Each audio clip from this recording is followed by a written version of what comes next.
Hello and welcome guys. आज हम लोग स्टार्ट करने जा रहे हैं डिसोल्यूशन चैप्टर। ठीक है, डिसोल्यूशन ऑफ पार्टनरशिप फॉर्म। तो डिसोल्यूशन क्यों होता है, तो उसके कुछ रीज़न है। सबसे पहला रीज़न ये है कि वो पार्टनर्स में डिस्प्यूट हो गया हो, झगड़ा हो गया हो, सबसे पहला रीज़न। फिर या फिर हो सकता है कि सारे पार्टनर्स इंसॉल्वेंट हो गए हो, दूसरा रीज़न। या फिर हो सकता है कि पार्टनर्स के बीच में एग्रीमेंट जो है वो एग्रीमेंट क्या हो, ख़त्म हो गया हो। ठीक है, तो ये कुछ रीज़न है जिसकी वजह से पार्टनरशिप फॉर्म क्या होता है, डिसॉल्व होता है। ठीक है, अब आपको क्वेश्चन में दिया क्या होगा, तो क्वेश्चन में आपको दिया होगा बैलेंस शीट और थोड़े से एडजस्टमेंट दिए होंगे। बैलेंस शीट में आपको क्या दिया रहता है, एसेट्स और लायबिलिटी दिया रहता है। ठीक है, तो डिसोल्यूशन का मतलब आप समझो होता क्या है। डिसोल्यूशन में हम लोग क्या करते हैं, फॉर्म के सारे एसेट्स को सेल करते हैं और उससे जो पैसे आते हैं वो उससे हम लोग लायबिलिटी को पे करते हैं और लास्ट में अगर कुछ पैसे बचे तो हम लोग पार्टनर्स को डिस्ट्रीब्यूट कर देते हैं। ठीक है, इतना सा ये सम में रहेगा, इससे ज़्यादा और कुछ नहीं आपको आएगा। तो चलते हैं, पहला सम करते हैं, देखते हैं उसमें हमें क्या सीखने मिलता है। ठीक है,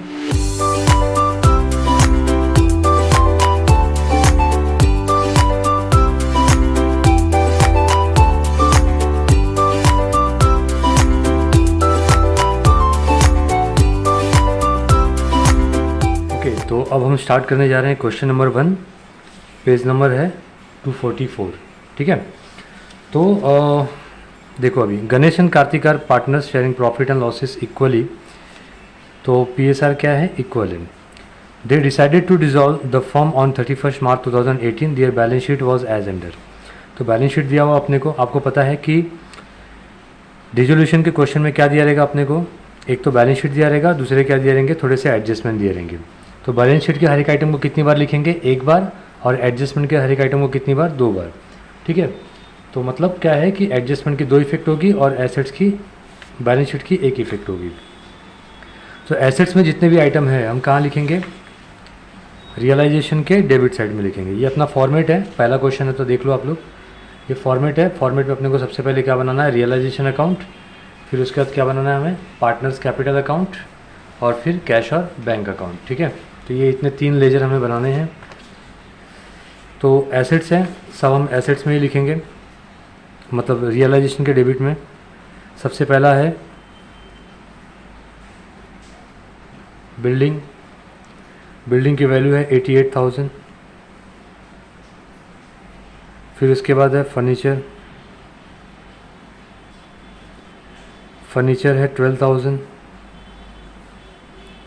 फिर डेटर्स,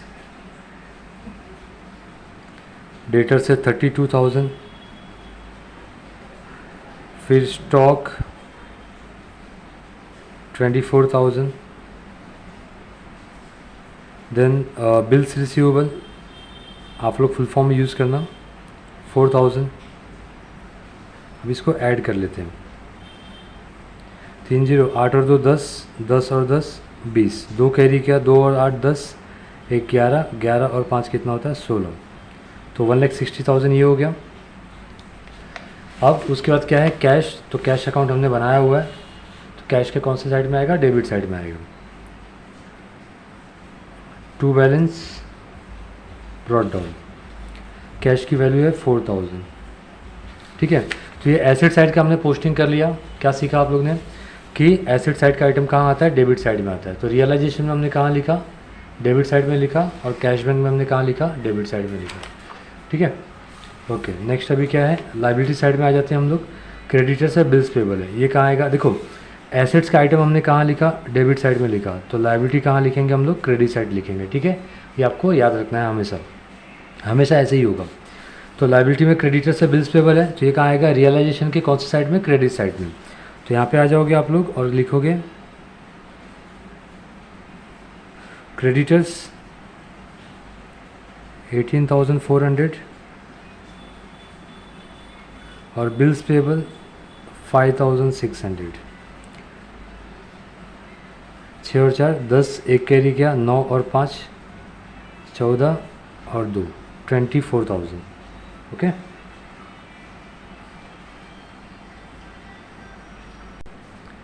ओके, तो ये हो गया। फिर उसके बाद क्या, रिजर्व फंड। रिजर्व फंड जो होता है ना, ये पास्ट का प्रॉफिट होता है। ये क्या होता है, पास्ट का प्रॉफिट होता है। तो ये हम लोग क्या करेंगे, पार्टनर्स को डिस्ट्रीब्यूट कर देंगे। तो ये रहा पार्टनर्स कैपिटल बाय बाय क्या है ये, रिजर्व फंड, तो यहाँ पे लिखेंगे रिजर्व फंड। पार्टनर्स का प्रॉफिट शेयरिंग रेशियो क्या है, इक्वल है, तो ये जो 20,000 है इक्वली हम लोग गणेश और कार्तिक को डिस्ट्रीब्यूट कर देंगे। तो गणेश को कितना मिलेगा 20,000 में से 10,000 और 10,000 किसको जाएगा, कार्तिक को जाएगा। ठीक है, फिर क्या दिया हुआ अपने को, लाइबिलिटी साइड में कैपिटल दिया हुआ है, तो गणेश और कार्तिक का कैपिटल हम लोग कहाँ लिखेंगे, पार्टनर्स कैपिटल के क्रेडिट साइड में, बाय बैलेंस ब्रॉट डाउन 40,000 और है 80,000।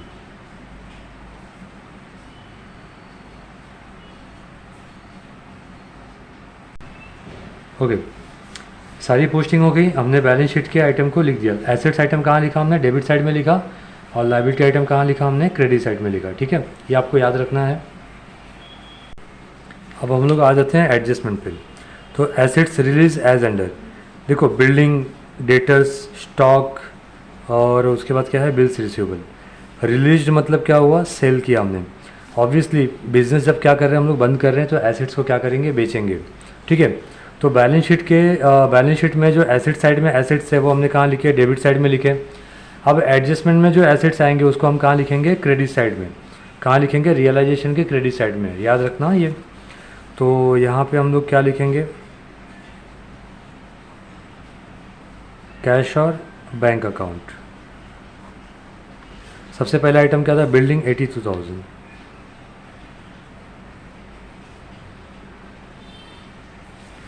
फिर है डेटर्स है 22,000, स्टॉक 20,000, देन बिल्स रिसीवेबल 3,200। ठीक है, तो ये हमने कैश बैंक लिखा, और अब इसको ऐड करेंगे, 2 और 2 4 और 3 7, 8 और 2 10 और 2 12, 1,27,200। क्योंकि ये एडजस्टमेंट है तो इसकी कितनी इफेक्ट होगी, 2 इफेक्ट होगी। तो सेकेंड इफेक्ट आएगा कैश और बैंक के डेबिट में 2।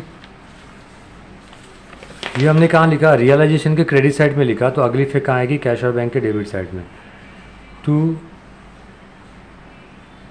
रियलाइजेशन अकाउंट ब्रैकेट में क्या बताओगे, एसेट्स रिलीज्ड, कितने में बेचा हमने, 1,27,200। ठीक है, ओके। नेक्स्ट अभी क्या है, Ganesh agree to take over furniture for 10,000। देखो एसेट्स का क्या होगा पता है, या तो हम बाहर मार्केट में बेच देंगे, या तो फिर क्या करेंगे, पार्टनर्स लेके जाएगा। तो फर्नीचर कौन लेके गया, पार्टनर्स लेके गया। फर्नीचर एसेट्स है तो कहाँ आएगा, रियलाइजेशन के क्रेडिट साइड में, क्योंकि वो एडजस्टमेंट में है। ठीक है, तो by Ganesh capital account bracket में क्या बताओगे, क्या लेके जा रहा है, फर्नीचर। कितने में लेके जा रहा है फर्नीचर, 10,000 में, तो यहाँ पे आएगा 10,000। ठीक है, ओके, ये हो गया। इसकी सेकेंड इफेक्ट कहाँ आएगी, ये हमने कहाँ लिखा, रियलाइजेशन के क्रेडिट साइड में, तो अगली इफेक्ट कहाँ आएगी, पार्टनर्स कैपिटल के डेबिट साइड में 2। रियलाइजेशन अकाउंट ब्रैकेट में क्या लिया, फर्नीचर। किसने लिया, गणेश ने, तो गणेश के कॉलम में लिखना अपने को। ओके, नेक्स्ट अभी क्या, realisation expenses amounted to 2,000। Expense है कहाँ आएगा, रियलाइजेशन के डेबिट साइड में 2। एक्सपेंस कैसे पे करेंगे, कैश में पे करेंगे या फिर चेक से पे करेंगे, तो कैश और बैंक लिखेंगे, ब्रैकेट में बताएंगे रियलाइजेशन एक्सपेंस। कितना है रियलाइजेशन एक्सपेंस, 2,000, तो यहाँ पे लिखेंगे 2,000। और क्योंकि ये एडजस्टमेंट है तो इसकी कितनी इफेक्ट आएगी, 2 इफेक्ट आएगी। तो सेकेंड इफेक्ट कहाँ जाएगी, कैश और बैंक के क्रेडिट में जाएगी। तो बाय यहाँ पे लिखोगे रियलाइजेशन अकाउंट ब्रैकेट में रियलाइजेशन एक्सपेंस, कितना अमाउंट था, 2,000। ठीक है, ओके, चलो। तो सारे एडजस्टमेंट जहाँ जितने भी यहाँ पे दिए हैं हमने सारे कर लिए। अब हम लोग क्या करेंगे, देखो डिसोल्यूशन में होता क्या है कि सारे एसिड्स को हम क्या करते हैं, सेल करते हैं। ये एसिड्स हमने रखा है यहाँ पे और यहाँ पे क्या किया, सेल कर दिया। ठीक है, सेल करने के बाद हम लोग क्या करते हैं, लायबिलिटी पे करते हैं। तो ये हमारी लायबिलिटी है, क्रेडिटर्स और बिल्स पेबल। तो इसको पहले चेक कर लेने का कि आपने कहीं रियलाइजेशन के डेबिट साइड में आपने कहीं पे तो नहीं किया है ना। तो यहाँ पे देखोगे तो कहीं पे भी पेमेंट क्रेडिटर्स और बिल्स पेबल का नहीं दिख रहा है, तो अपने को करना पड़ेगा। ये हिडन एडजस्टमेंट है। ठीक है, तो यहाँ पे लिखोगे आप टू, पेमेंट कैसे करोगे, कैश में करोगे, तो यहाँ पे आएगा टू कैश और बैंक अकाउंट। फिर आएगा क्रेडिटर्स और बिल्स पेबल। क्रेडिटर्स की वैल्यू है 18,400 और बिल्स पेबल की है 5,600। टोटल करेंगे तो ये हो जाएगा 24,000। ठीक है, क्योंकि ये एडजस्टमेंट है तो इसकी सेकेंड इफेक्ट आएगी। और कहाँ आएगा, कैश और बैंक के क्रेडिट साइड में। बाय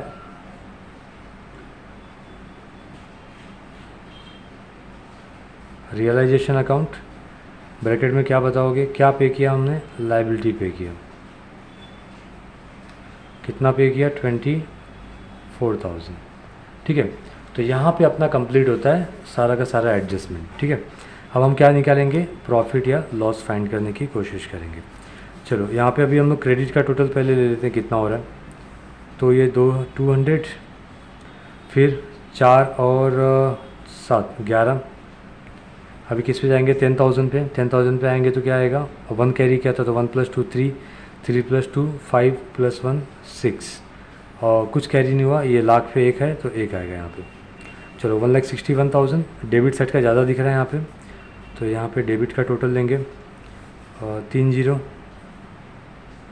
फिर उसके बाद क्या है, 1000 पे भी आ जाओ। यहाँ पे 1000 पे 0 है, यहाँ पे 1000 पे 2, 2 + 4 कितना होएगा, 6, 1 कुछ नहीं कैरी होगा। और यहाँ पे क्या है, 6, 10,000 पे 6 है और यहाँ पे 2 है, 6 + 2 कितना होगा, 8, और लाख पे कितना है, 1 है। देखो डेबिट साइड में जो होता है ना वो क्या होता है, एक्सपेंस होता है। ठीक है, और क्रेडिट साइड में जो होता है वो क्या होता है, इनकम होता है। तो अभी क्या दिख रहा है ज़्यादा आपको, एक्सपेंस क्या दिख रहा है, ज़्यादा दिख रहा है।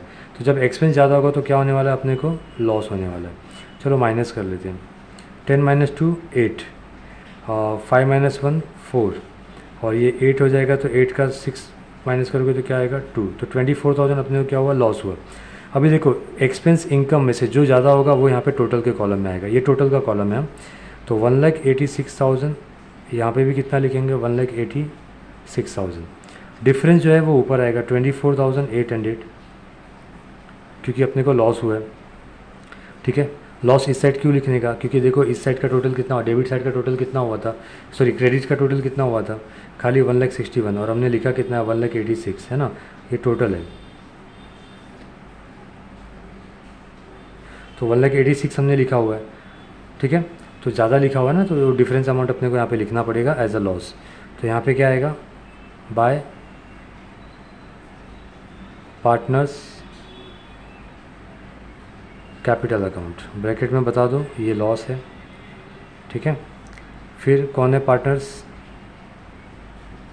गणेश और दूसरा है कार्तिक। दोनों कौन से पार्टनर है, इक्वल पार्टनर है, तो इसलिए दोनों को हाफ हाफ अमाउंट जाएगा। तो 24,000 का आधा होगा 12,000 और 800 का आधा होगा 400। तो 12,400 गणेश को जाएगा और 12,400 कार्तिक को जाएगा। ठीक है, ये क्या लिखा हमने, बाय, मतलब क्रेडिट साइड में लिखा ना, तो अगली इफेक्ट कहाँ पे आएगी, डेबिट साइड में आएगी। तो पार्टनर्स के डेबिट साइड में हम लोग लिखेंगे यहाँ पे 2 रियलाइजेशन अकाउंट, क्योंकि रियलाइजेशन अकाउंट में ये हमने किया था ना। तो ब्रैकेट में क्या बताओगे, लॉस। गणेश को कितना आया था, 12,400, और कार्तिक को भी कितना आया था, 12,400। ठीक है, अब हम लोग पार्टनर्स कैपिटल को टैली करेंगे।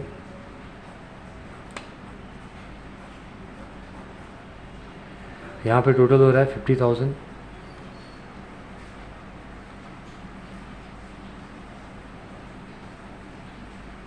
और यहाँ पे टोटल हो रहा है 90,000। ठीक है, तो यहाँ पे भी 50 लिखेंगे और यहाँ पे कितना लिखेंगे, 90,000। ठीक है, अब माइनस कर लेते हैं। चलो यहाँ पे मैं कर लेता हूँ माइनस, आप लोग वर्किंग नोट पेंसिल से करना। -12,400, 2 0 आएगा। 10 - 4 कितना होता है, 6, 9 - 2 7, और 8 - 1 7, तो 77,000 600, ठीक है।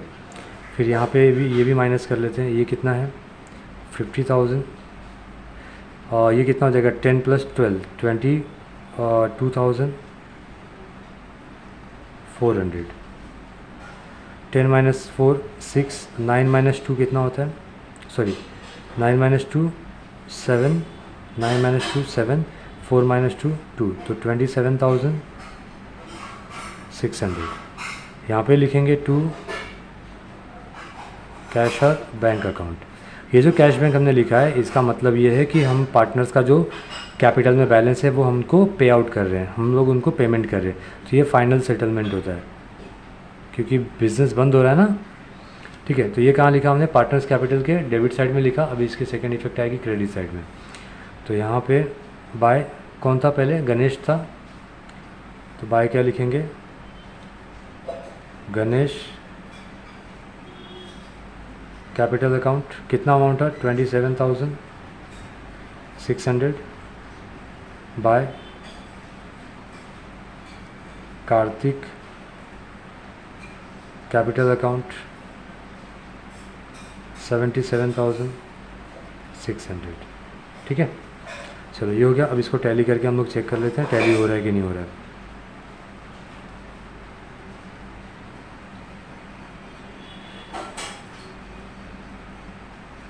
फोर + 7 11, 1 कैरी किया 3, और ये 1,31,200। यहाँ पे देख लेते हैं कितना हो रहा है, 6 और 6 कितना होता है 12, 2, 1 कैरी किया, 1 और 2 3, 3 और 4 7, 7 3 के 21, 21 मतलब 21, 2 कैरी किया, 2 + 2 4, 4 + 2 6, 6 + 7 13, तो टैली हो गया। देखो यहाँ पे 1,31,200, यहाँ पे भी 1,31,200, ठीक है। ओके चलो, थैंक यू।